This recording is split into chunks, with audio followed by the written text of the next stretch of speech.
Okay, in this video we're going to continue our work with quadratic functions, specifically with the quadratic formula. We're being asked here, if we read the directions, to see, it says, please create a 5-point graph of the following. Be sure to include the roots or zeros, the y-intercept, the reflected y-intercept, vertex, and axis of symmetry. Okay, so the function I'm given is y equals x squared minus 4x plus 1. It is a quadratic in general form because it's written of the form y equals ax squared plus bx plus c. If we notice quickly, we tend to want to take these things and factor them, but there are no factors of 1 that add up to -4, so it can't be factored.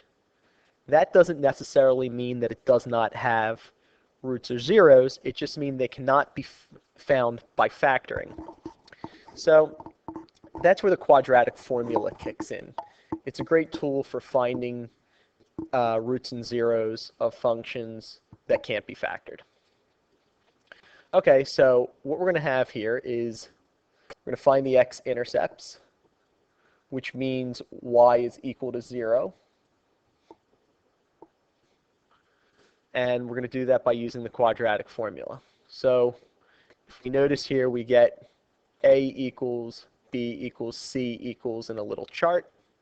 And we've got a equals 1, b equals -4, and c equals 1. Then, just by using this information in this formula, I'm going to write x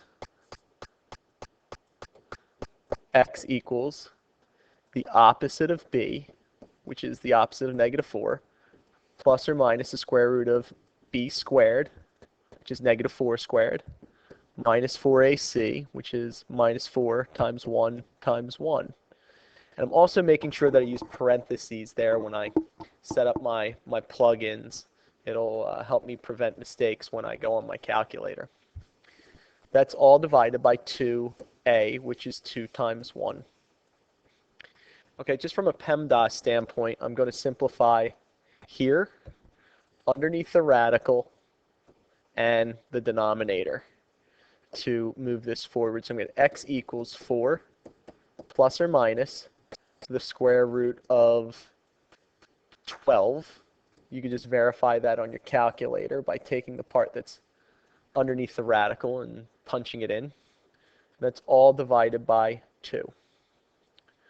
Where the square root of 12 can be simplified by breaking it into 4 times 3 and writing it as 2 root 3. So I'll replace the root 12 with 2 root 3 and rewrite the problem as 4 plus or minus 2 root 3 over 2. And I divide them both by 2. I'm going to get 2 plus or minus the square root of 3. Now these are the roots. They're the exact values. But getting them off of my calculator will give me good estimates for where to put them on the number line. So that's going to give me 2 plus 2 plus square root of 3, and second enter, and change the plus to a minus. So let us take a screenshot of those.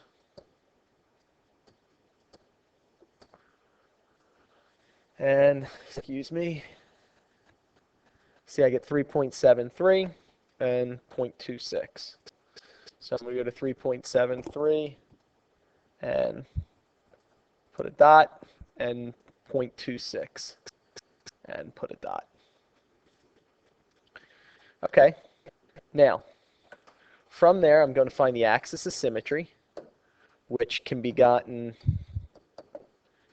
by the formula x equals -b over 2a, which in this case is going to be the opposite of -4 over 2 times 1, which is 4 over 2 equals 2, so it's x equals 2.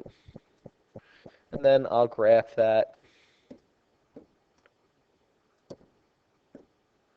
just quickly with x equals 2. And I'll just make that line dotted and a little thinner.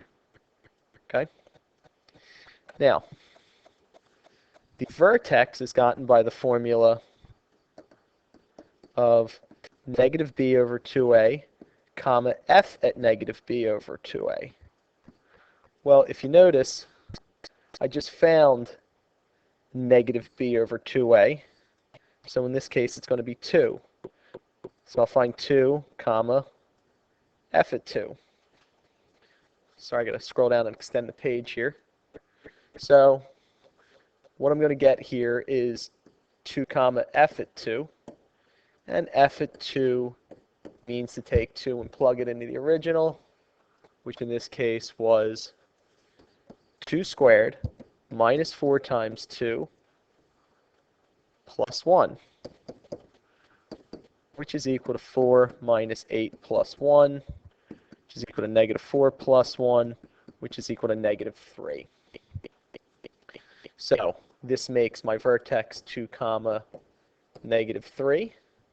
So I'll go to 2, comma, negative 3, which is naturally on the axis of symmetry, and graph that. Okay, now the y-intercept, when we're given ax squared plus bx plus c, it's very easy. The y-intercept is just the c value. In this case, that is going to be 1, so I get 0, comma, 1. So I'll graph the 0, comma, 1. Okay? And then I'm going to notice for the reflected point, I just need to note how many grid spaces the y-intercept is from the axis, and in this case it's 2. So I'll continue to go 2 grids to the other side of the axis and use the same y value, so that's 4, comma, 1.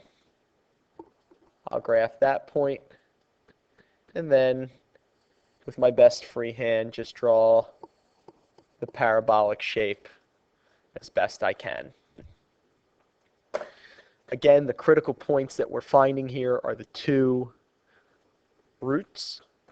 In this case, I used the quadratic formula to find them. The vertex, which is on the axis of symmetry, and the y-intercept and the reflected y-intercept. So, just to reiterate, the quadratic formula